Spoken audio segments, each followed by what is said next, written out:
Me llamo Sofía Torres y tengo 27 años. Jamás pensé que mi propia familia podría borrarme de sus vidas. Literalmente. Fue en Nochebuena el año pasado. Entré en la villa de mis padres frente a la playa en Marbella, arrastrando una maleta llena de esperanza para una reunión familiar. Pero en el momento en que colgué mi abrigo, mis ojos se fijaron en un retrato familiar en la pared de la sala. Mi padre, mi madre, mi hermano mayor, todos sonriendo bajo el resplandor de las luces navideñas. Yo no estaba allí. Mi rostro había sido completamente recortado como si nunca hubiera existido. El corazón se me encogió, pero nadie en la casa dijo una palabra al respecto, como si fuera lo más normal del mundo. Me quedé allí congelada, escuchando risas del comedor, el tintineo de copas de vino, mi hermano presumiendo de su último negocio inmobiliario. Nadie preguntó por mi carrera como escritora, por mi vida. Era solo una invitada en la casa de mi propia familia. Eso me dolió, pero no fue nada comparado con lo que descubrí después. Había un secreto más grande, algo que me habían ocultado durante años. A la mañana siguiente, día de Navidad, coloqué una pequeña caja de regalo frente a mis padres, envuelta en papel plateado brillante. «Ábranla después de que me vaya», dije, con voz firme, aunque el pulso me latía con fuerza. No pudieron esperar. Cuando la abrieron, toda la casa estalló en gritos, no de los alegres. «Si te borraran de tu foto familiar en Nochebuena, ¿qué harías? Comenta tu respuesta y mira si hice lo mismo». Esa Nochebuena, el comedor zumbaba con el ruido de los platos y las risas, pero me sentía como un fantasma en la mesa de mi propia familia. Me senté en el extremo más alejado de la villa de mis padres en Marbella, jugueteando con una rebanada de pavo asado que sabía a cartón. Ricardo, mi padre, se inclinó hacia adelante, sus ojos brillando de orgullo mientras levantaba su copa de vino. «Por Cristóbal, cerrando otro trato de 1.000.000 euros», declaró, su voz resonando sobre el murmullo. Isabel, mi madre, resplandecía con una sonrisa, su mano cuidada posada en el brazo de Cristóbal. «Estamos tan orgullosos de ti», dijo, su tono cálido como la miel. Esperé, esperando que alguien se volviera hacia mí. Quizás preguntara por mis escritos como freelancer o el artículo que acababa de publicar, pero mi extremo de la mesa permaneció en silencio, el aire denso con su indiferencia. Cristóbal se lanzó a contar una historia sobre su último proyecto, un desarrollo de condominios de lujo en el centro de Málaga. «Es un cambio de juego», dijo, con una sonrisa, su nuevo reloj de oro brillando bajo la araña. «Aprovechamos algo de dinero familiar antiguo para asegurarlo». Esa frase me golpeó como un rayo. Dinero familiar antiguo. Nunca había oído hablar de ninguna herencia, ni de Ricardo, ni de Isabel, ni de nadie. Traté de captar la mirada de Cristóbal, pero él estaba disfrutando de sus halagos. «¿Qué clase de dinero?», pregunté, mi voz más cortante de lo que pretendía. Se encogió de hombros, ignorándome. «Solo algunos fondos que hemos tenido por un tiempo». Ricardo intervino, desviando la conversación hacia las opciones de postre. Isabel ni siquiera me miró. Aparté mi plato, con el estómago revuelto. Su desprecio no era nuevo, pero esa noche me dolió más. Mi mente se deslizó a recuerdos que había intentado enterrar. Cuando tenía 16 años, les había rogado a Ricardo e Isabel que me ayudaran con las solicitudes universitarias. Habían prometido cubrir mi matrícula, al igual que hicieron con Cristóbal en su elegante escuela de élite. Pero cuando llegó el momento, alegaron que no podían permitírselo. Demasiado ocupados financiando su primer cambio de condominio. Trabajé en 2 empleos, limpiando mesas y dando clases particulares para pagar la universidad comunitaria. Mis ensayos me valieron una beca, pero cuando crucé el escenario en la graduación, no había nadie para aplaudir. Estaban en la fiesta de cierre de Cristóbal por alguna propiedad frente al mar. Luego, mi cumpleaños número 20. Había conducido 6 horas desde la universidad para sorprenderlos, soñando con una cena familiar. Encontré la casa oscura, el camino de entrada vacío. Más tarde, Isabel me envió un mensaje. «Lo siento, estamos en la ceremonia de premios de Cristóbal. Lo posponemos. Comí comida para llevar sola en mi residencia». El dolor de esa noche perduró durante años. Esos momentos se acumularon, hitos perdidos. logros olvidados, siempre eclipsados por el protagonismo de mi hermano. Sentada allí ahora, observándolos reír con sus historias, sentí cada una de esas ofensas oprimiéndome. Cristóbal seguía hablando de algo sobre apalancar activos para su próximo gran movimiento. ¿Sigues trabajando en ese proyecto?, pregunté, tratando de mantener la voz tranquila. Apenas me miró. Sí, es mucho trabajo. Tú no lo entenderías. Isabel soltó una risita suave, como si mi pregunta fuera un chiste. Ricardo sirvió más vino, con la atención fija en Cristóbal. Apreté el tenedor, con los nudillos blancos. Esa frase, dinero familiar antiguo, seguía resonando en mi cabeza. ¿Qué fondos? Siempre me habían dicho que no teníamos riqueza de sobra, que tenía que ganarme el camino, mientras Cristóbal recibía un apoyo ilimitado. Mientras la cena terminaba, Isabel comenzó a recoger los platos, tarareando un villancico. Ricardo se recostó, palmeándose el estómago, todavía elogiando los negocios de Cristóbal. Me excusé, murmurando algo sobre necesitar aire, y salí al patio. La noche de Marbella era cálida, el leve murmullo del océano a la distancia. Saqué mi teléfono y le envié un mensaje a Laura Sánchez, mi amiga de la universidad y asesora financiera, que se había mudado a Málaga. ¿Podemos vernos mañana? Necesito hablar. Su respuesta llegó al instante. Paseo marítimo, Bar El Faro, 8 Peromero. Mirando la pantalla, mi instinto me gritaba que algo andaba mal. El vago comentario de Cristóbal sobre el dinero familiar no cuadraba. Si estaban ocultando algo, lo iba a averiguar. Volví a entrar, forzando una sonrisa mientras Isabel me ofrecía sobras. El comedor se estaba vaciando, pero la tensión en mi pecho solo aumentaba. Mañana me reuniría con Laura. Si había un secreto, ella me ayudaría a descubrirlo. Estaba harta de ser invisible. La luz del sol se filtraba por la ventana de mi hotel, instándome a ponerme en marcha. Tomé mis llaves y conduje hasta el paseo marítimo. Mi corazón latía con anticipación por mi reunión con Laura. El bar de la playa estaba tranquilo a la luz de la tarde, sus letreros de neón descoloridos contra el crepúsculo. Distinguí a Laura Sánchez en un reservado en una esquina, su ordenador portátil encendido, una pila de papeles cuidadosamente ordenada a su lado. Levantó la vista cuando me acerqué, su expresión una mezcla de determinación y preocupación. Me deslicé en el asiento frente a ella, mis nervios zumbando. ¿Qué encontraste?, pregunté, mi voz, amortiguada por el murmullo bajo del bar. Laura cerró su ordenador portátil, deslizando una carpeta delgada hacia mí. Esto es grave, Sofía. Se inclinó más cerca, su tono agudo pero cuidadoso. Estaba auditando documentos de préstamos para un cliente inmobiliario, un proyecto de condominios en el centro de Málaga. El nombre de tu hermano apareció, Cristóbal Torres, como el promotor principal. Se me apretó el estómago al oír su nombre. Continúa, dije, mis dedos rozando el borde de la carpeta. La voz de Laura bajó. La financiación provino de una cuenta fiduciaria. Investigué porque algo no me cuadraba. El fideicomiso está a tu nombre, Sofía, establecido por tu abuelo antes de que falleciera, pero Ricardo e Isabel lo están administrando, y el dinero va directamente a los proyectos de Cristóbal. Me quedé inmóvil, mi mano aún sobre la carpeta. ¿Un fideicomiso a mi nombre? Mi abuelo había muerto cuando yo era una niña, y nadie me había mencionado nunca ninguna herencia. ¿Cuánto es?, pregunté, con la garganta seca. Laura abrió la carpeta, señalando una cifra en un extracto bancario. 2 millones de euros, Sofía. La mayor parte se ha agotado en los últimos 5 años, desviada a tratos inmobiliarios. Se me revolvió la cabeza. 2 millones de euros, dinero del que nunca había sabido nada.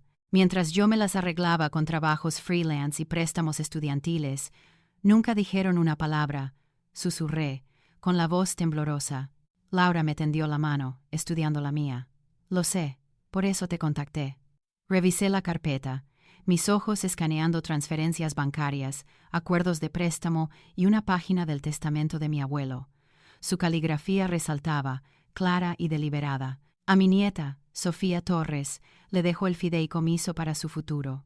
Encontré una página de su testamento en los registros públicos del juzgado, vinculada al fideicomiso, añadió Laura, con voz firme. Se me apretó el pecho, la pena y la furia chocando dentro de mí.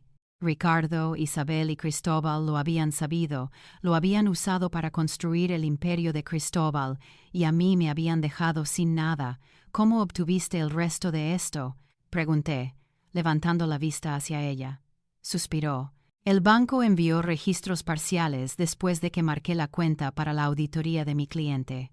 Les dije que necesitaba verificar al beneficiario. Confirmaron que eres la única beneficiaria, pero Ricardo e Isabel son los fideicomisarios que firman cada retiro. Mi mente corrió. Esto no era solo negligencia. Era una traición oculta a plena vista. ¿Puedo obtener pruebas yo misma?, pregunté, con voz firme y resuelta. Laura asintió. Como beneficiaria, tienes derecho a los registros. Ve al Banco Costa Dorada. Pregunta por el departamento fiduciario y muestra tu identificación. Te darán el acuerdo de fideicomiso y el historial de transacciones. Garabateó una dirección en una servilleta y me la entregó. Ve a primera hora mañana. Tomé la servilleta, mis manos ahora firmes. Gracias, Laura, dije, con la voz ahogada por la gratitud. Ella me dio una pequeña y decidida sonrisa. Te mereces saberlo. Al día siguiente, estacioné en el aparcamiento del Banco Costa Dorada, con la servilleta guardada en mi bolsillo. El vestíbulo estaba tranquilo, con los cajeros intercambiando saludos navideños en voz baja. Me acerqué al departamento fiduciario, el pulso latiéndome con fuerza. «Soy Sofía Torres», le dije a la empleada, deslizando mi carné de conducir por el mostrador. «Necesito los registros de un fideicomiso a mi nombre». Ella tecleó brevemente y luego asintió. «Un momento, por favor». Minutos después, regresó con un sobre sellado. «Esto contiene el acuerdo de fideicomiso y el registro de transacciones», dijo. Le di las gracias. Mis dedos temblaban mientras salía. En mi coche, abrí el sobre. Los documentos confirmaban los hallazgos de Laura. El acuerdo de fideicomiso me nombraba la única beneficiaria de un fondo de 2 millones de euros destinado a mi educación o futuro, pero los registros de transacciones mostraban años de retiros firmados por Ricardo e Isabel, con fondos transferidos a cuentas vinculadas a los proyectos inmobiliarios de Cristóbal. Mi ira surgió, pero la mantuve bajo control. Necesitaba ser estratégica. Me detuve en una papelería, recogiendo una pequeña caja de regalo plateada y una hoja de papel crujiente. De vuelta en mi hotel, preparé la caja con cuidado. La até con una cinta roja. Dentro estaba todo lo que necesitaba para mañana, aunque nadie más que yo sabía lo que contenía. Esa noche, me senté en la cama de mi hotel, con la caja en mis manos.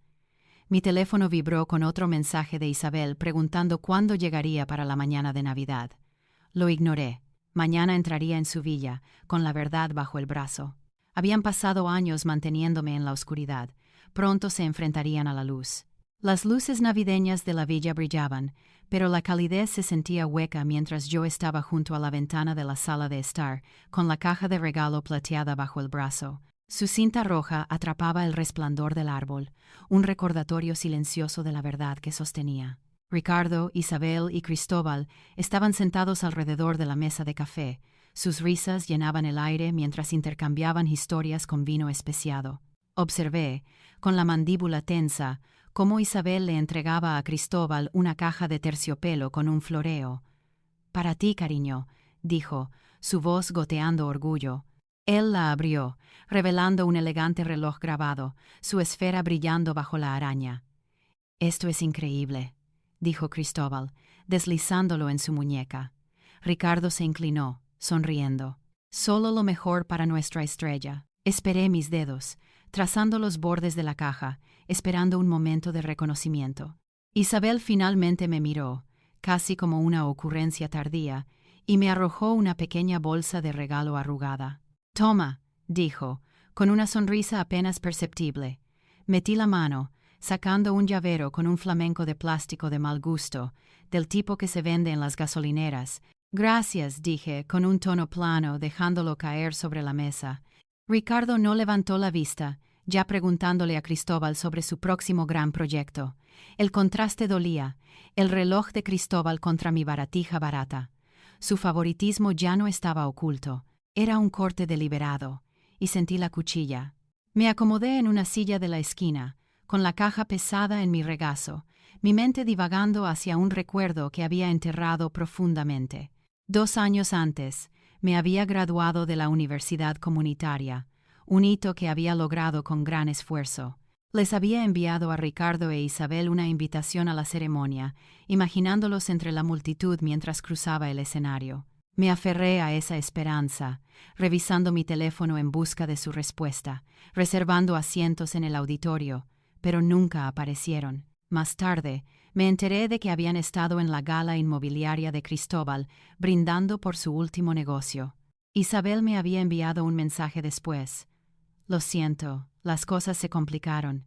Felicidades, de todos modos. Ese vacío me golpeó de nuevo ahora, observándolos adular el reloj de Cristóbal. Su ausencia en mi graduación resonaba más fuerte que sus risas. La caja en mis manos me anclaba, su contenido. La página del testamento de mi abuelo, el acuerdo de fideicomiso, los registros bancarios y mi carta listos para destrozar su fachada. Miré el árbol de Navidad, sus ramas cargadas de adornos. Mañana por la mañana, cuando se reunieran para los regalos, colocaría esta caja debajo de él. Ya lo veía. La pausa calculada de Ricardo, la compostura forzada de Isabel, la confianza de Cristóbal vacilando. La idea calmó mi pulso, una chispa de resolución encendiéndose dentro de mí. Ricardo se puso de pie, levantando su copa. Por la familia y el éxito, brindó con los ojos fijos en Cristóbal. Isabel intervino, chocando su copa contra la suya. «Nos haces sentir muy orgullosos», dijo, con voz cálida. Permanecí en silencio, apretando la caja. «¿Te quedas a desayunar mañana?», me preguntó Isabel, su tono más de deber que de afecto. «Estaré allí», dije, con voz tranquila. Cristóbal sonrió con suficiencia, ajustándose el reloj. «Será mejor que no te quedes dormida», bromeó, su tono goteando con descendencia. No le hice caso, solo sujeté la caja con más fuerza. Subieron, dejándome sola con el suave resplandor del árbol. Crucé la habitación, arrodillándome junto al árbol para deslizar la caja plateada entre los otros regalos. Allí estaba, discreta, pero cargada de intención, mezclándose con la pila, pero destacando. Me demoré, mis ojos siguiendo las luces, el llavero todavía sobre la mesa, un símbolo barato de su desprecio. Pensé en los años que había pasado buscando su aprobación, solo para ser eclipsada por la ambición de Cristóbal. El fondo fiduciario destinado a mí había construido su mundo mientras yo luchaba. Mañana no se trataba de rogar por su amor. Se trataba de reclamar mi lugar. De vuelta en mi hotel, el sueño me eludió. Me paré en el balcón, el horizonte de Málaga brillando contra la noche. El zumbido constante del océano calmó mis pensamientos acelerados mientras ensayaba mentalmente la mañana. No levantaría la voz ni me quebraría. Dejaría que la caja hablara. Los documentos expondrían sus acciones. Mi carta establecería los términos. Me imaginaba sus reacciones. El rostro de Ricardo tensándose, las manos de Isabel jugueteando, el encanto de Cristóbal desmoronándose. Cada imagen alimentaba mi determinación, un fuego que no había sentido antes.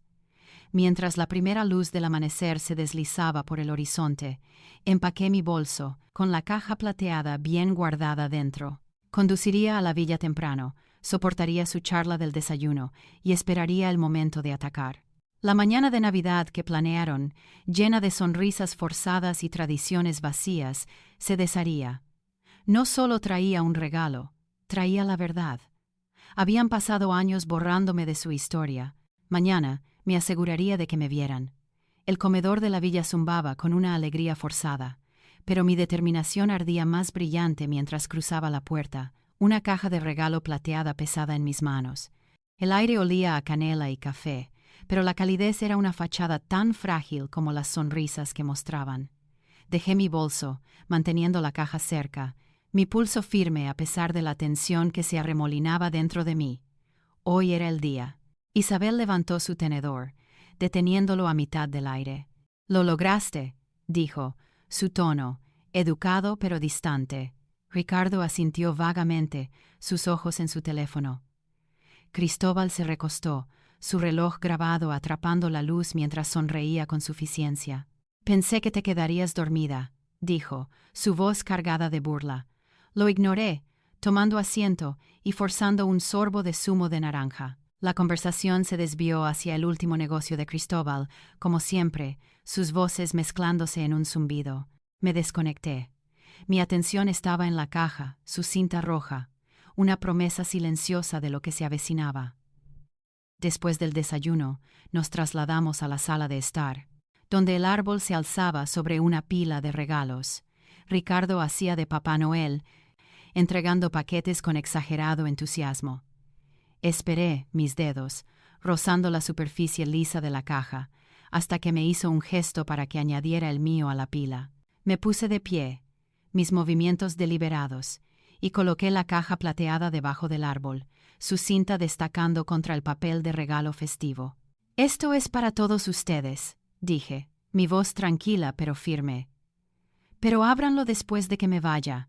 Isabel ladeó la cabeza, un destello de curiosidad cruzando su rostro. Ricardo levantó una ceja pero no dijo nada. Cristóbal se burló, inclinándose hacia adelante. «¿Qué es esto del misterio?», preguntó, su tono cortante. Sostuve su mirada, sin inmutarme. «Ya verás», dije, mis palabras con un peso que lo silenció. Me giré para irme, con mi bolso al hombro, pero la voz de Cristóbal me detuvo. «¿Por qué esperar?», dijo, ya alcanzando la caja.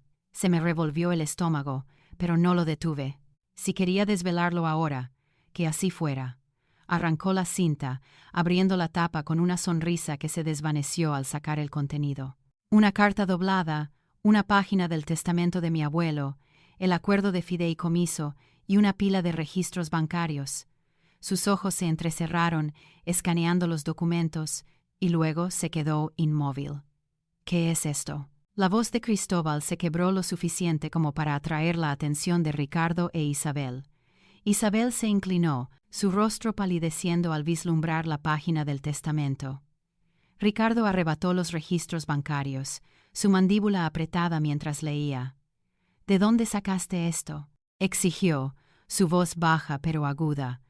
Las manos de Isabel temblaron mientras agarraba la página del testamento, sus ojos recorriendo la caligrafía de mi abuelo. «A mi nieta Sofía Torres, le dejo el fideicomiso para su futuro». La habitación estalló, sus voces superponiéndose en una caótica mezcla de shock e ira.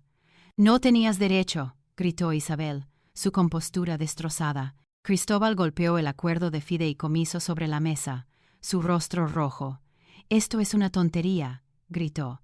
Su encanto se había ido. Ricardo se puso de pie, sus ojos encendidos, señalándome. «Explícate», ladró. Di un paso adelante, mi voz firme, cortando sus gritos. «Ese fideicomiso era mío», dije, mis palabras deliberadas. «El abuelo me lo dejó, pero ustedes lo usaron para financiar los negocios de Cristóbal. Cada retiro, cada transferencia, todo está ahí en esos registros. Estoy harta de ser invisible. Lo voy a recuperar». La habitación quedó en silencio, sus rostros una mezcla de culpa y desafío. Isabel apretó la página del testamento, sus ojos húmedos pero inflexibles. «No entiendes», comenzó, su voz temblaba. «Hicimos lo que era mejor para la familia». Me reí, un sonido agudo y amargo. «¿Lo mejor para Cristóbal, quieres decir?», dije, mi mirada cambiando hacia él. Su sonrisa había desaparecido, reemplazada por un ceño fruncido. Ricardo se acercó, su voz baja. «¿Crees que puedes simplemente entrar aquí y hacer demandas?», dijo. «Así no funciona esto». No me inmuté. «Funciona exactamente así», dije, señalando los documentos. «El testamento me nombra como beneficiaria. Los registros muestran lo que hicieron. Ya hablé con un abogado. Esa fue una verdad a medias. Todavía no lo había hecho, pero lo haría». La amenaza surtió efecto, sin embargo. El rostro de Ricardo se crispó, y las manos de Isabel cayeron a su regazo. Cristóbal abrió la boca, luego la cerró, su confianza desmoronándose bajo el peso de la verdad. Recogí mi bolso, mi corazón latía, pero mi determinación inquebrantable. «Puedes quedarte con el llavero», dije, asintiendo al adorno de flamenco de anoche que aún estaba sobre la mesa. «No lo necesito. No necesito nada de esto. Me giré, caminando hacia la puerta, el silencio pesado detrás de mí. Cuando llegué al umbral, la voz de Isabel se rompió, suave y desesperada. «Espera», dijo, «podemos hablar de esto». Me detuve, mi mano en el pomo de la puerta, pero no me di la vuelta. «El momento de hablar era hace años», dije. «Mi abogado se pondrá en contacto». Salí. El sol de Marbella, cálido en mi rostro, el murmullo del océano a la distancia. El peso de la caja se había ido, reemplazado por una claridad que no había sentido en años. Habían pasado toda mi vida apartándome, pero ya no era su sombra. Yo era Sofía Torres, y estaba recuperando lo que era mío. El horizonte de Málaga se desvaneció detrás de mí mientras conducía hacia el norte, dejando la villa y sus secretos en el polvo. Mi teléfono permaneció en silencio, sin llamadas ni mensajes de ellos. No esperaba ninguno.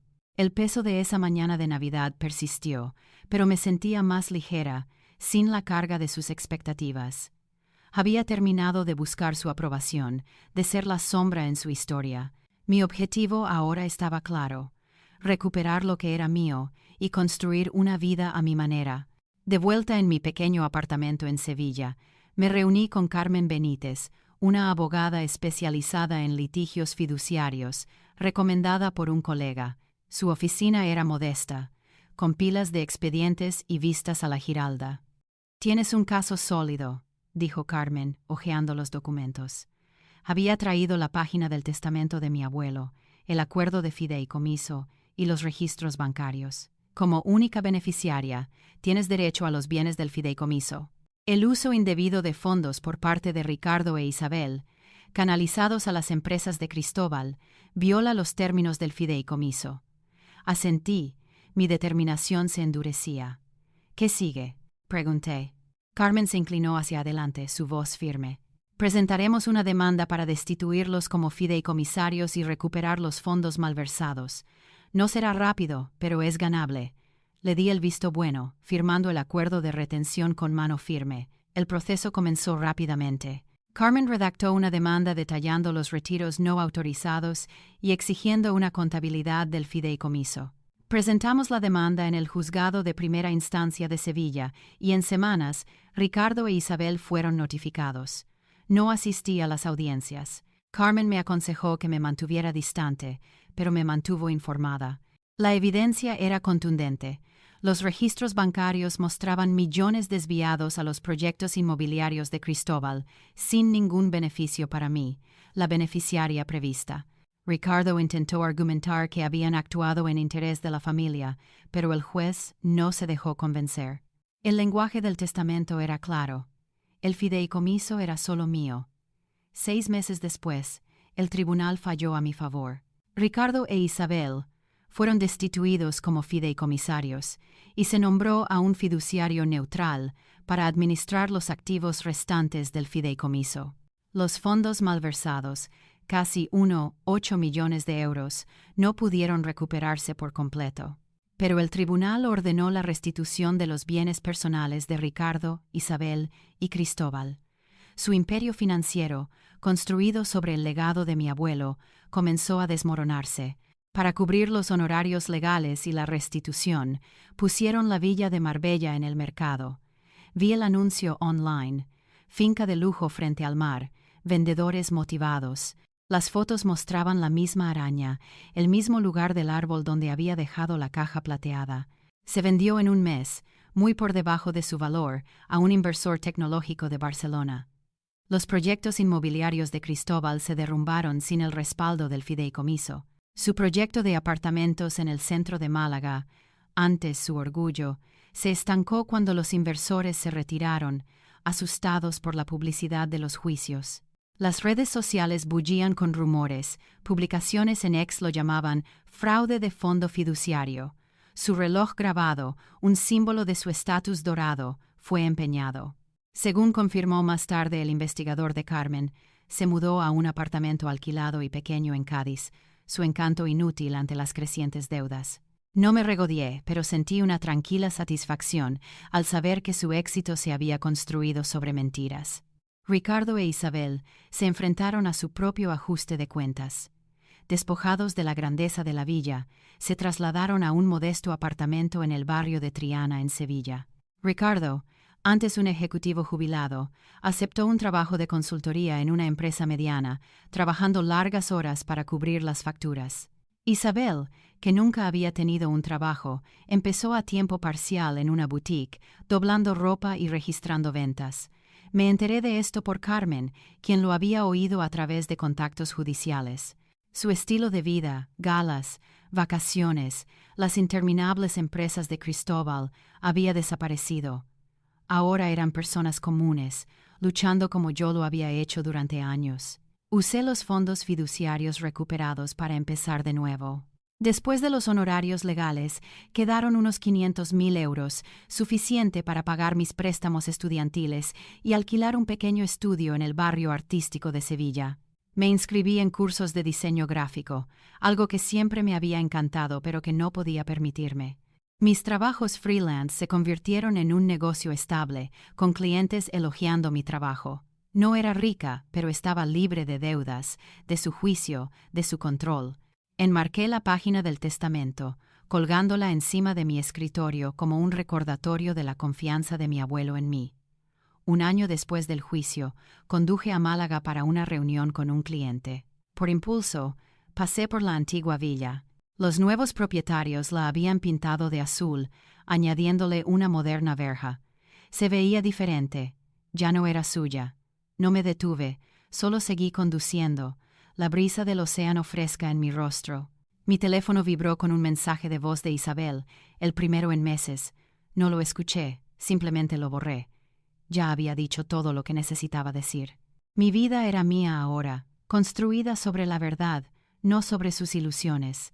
El sol de Sevilla se derramaba por la ventana de mi estudio, iluminando las páginas de mi manuscrito extendidas sobre el escritorio. Las palabras me miraban, crudas y sin filtro, trazando un viaje que nunca había planeado compartir. Había pasado un año desde que me alejé de Málaga, desde la victoria en el tribunal que me devolvió el fideicomiso de mi abuelo. Ahora estaba lista para convertir ese capítulo en algo tangible. Mi portátil zumbaba mientras finalizaba el borrador, unas memorias tituladas Sin recortes, sobre encontrar mi valor más allá de la familia que intentó borrarme. Le di a enviar, enviando el manuscrito por correo electrónico a una pequeña editorial en Valencia. Días después, me llamaron. «Nos encanta», dijo la editora, su voz brillante. «Es honesto, poderoso. Queremos publicarlo». Los meses siguientes fueron un torbellino de ediciones y diseños de portadas. Trabajaba hasta altas horas de la noche, equilibrando mi creciente negocio de diseño gráfico con las revisiones. Mi estudio, un espacio acogedor lleno de bocetos y plantas, se convirtió en mi santuario. Clientes de Sevilla a Valencia buscaban mi trabajo, logotipos, portadas de libros, sitios web. Cada proyecto, un paso hacia la estabilidad. Los fondos fiduciarios, lo que quedaba después de las batallas legales, habían saldado mis deudas y me habían dado esta oportunidad de construir. No era rica, pero era suficiente. Mis días eran míos, moldeados por elecciones que nadie podía quitarme. El libro se lanzó en una pequeña librería en una lluviosa tarde de primavera. Me paré en un podio frente a una pequeña multitud de extraños y algunas caras conocidas de mis clases de diseño. Mis manos temblaban mientras leía el capítulo inicial. Mi voz se firmaba con cada palabra. «Esto es para cualquiera que haya sido ignorado», dije, cerrando el libro. «No necesitas su permiso para brillar». El aplauso fue suave pero cálido, y sentí un peso levantarse. No su aprobación, sino la mía. Las copias se vendieron constantemente, no lo suficiente como para hacerme famosa, pero sí para llegar a lectores que dejaban reseñas en línea, llamándolo cercano e inspirador. Cada una de ellas se sentía como un guiño a la chica que una vez había estado fuera del marco de su propia familia. Mientras tanto, las consecuencias legales para Ricardo, Isabel y Cristóbal se agravaron. El Tribunal de Sevilla ya los había despojado del fideicomiso, pero mi abogada presionó para una mayor rendición de cuentas. Una segunda audiencia reveló discrepancias adicionales, transferencias no declaradas vinculadas a los proyectos fallidos de Cristóbal. El juez les ordenó pagar 200.000 euros adicionales en restitución, extrayéndolos de sus ahorros personales. Lo impugnaron, contratando a un nuevo abogado, pero su defensa se desmoronó. El dinero llegó a mi cuenta meses después, una transferencia bancaria que no celebré. No se trataba de los euros, se trataba del principio. Habían construido sus vidas sobre mi herencia, y ahora enfrentaban el costo. Escuché fragmentos de sus vidas a través de registros públicos y susurros en X. El trabajo de consultoría de Ricardo se volvió permanente, encadenándolo a un escritorio del que una vez se burló. Las horas de la boutique de Isabel se hicieron más largas. Fue vista reponiendo estantes, sus bolsos de diseño reemplazados por un bolso de tela simple. Cristóbal intentó dar un giro, proponiendo nuevos proyectos en mercados más pequeños, pero su reputación lo siguió. Los inversores lo rechazaron, y su alquiler en Cádiz se convirtió en una dirección permanente. Su mundo, antes pulido e intocable, se había fracturado en algo ordinario, limitado por las decisiones que habían tomado. No me detuve en su caída. Mi enfoque estaba en el futuro, plazos de clientes, firmas de libros, un nuevo curso de ilustración digital. Había cambiado el resplandor de la araña de la villa por reuniones en cafeterías y bocetos nocturnos. Las paredes de mi apartamento contenían mi propio arte, no retratos familiares. La página del testamento enmarcada permanecía sobre mi escritorio, un ancla silenciosa, recordándome la creencia de mi abuelo en mí. No había hablado con Ricardo, Isabel o Cristóbal desde esa mañana de Navidad. Sus mensajes de voz, raros y sin respuesta, ya no me conmovían. Había construido una vida que no necesitaba su validación. Una tarde, después de un largo día de llamadas de clientes, caminé hasta la orilla del Guadalquivir en Sevilla. El agua reflejaba las luces de la ciudad, firmes e inquebrantables. Pensé en los años que había pasado buscando su aprobación, creyendo que mi valor dependía de su mirada. Esa chica se había ido. Había aprendido que la justicia no se trataba solo de ganar un juicio o recuperar dinero. Se trataba de mantenerme firme en mi propia historia. La familia no me definía. Yo sí. El río fluía, y yo también.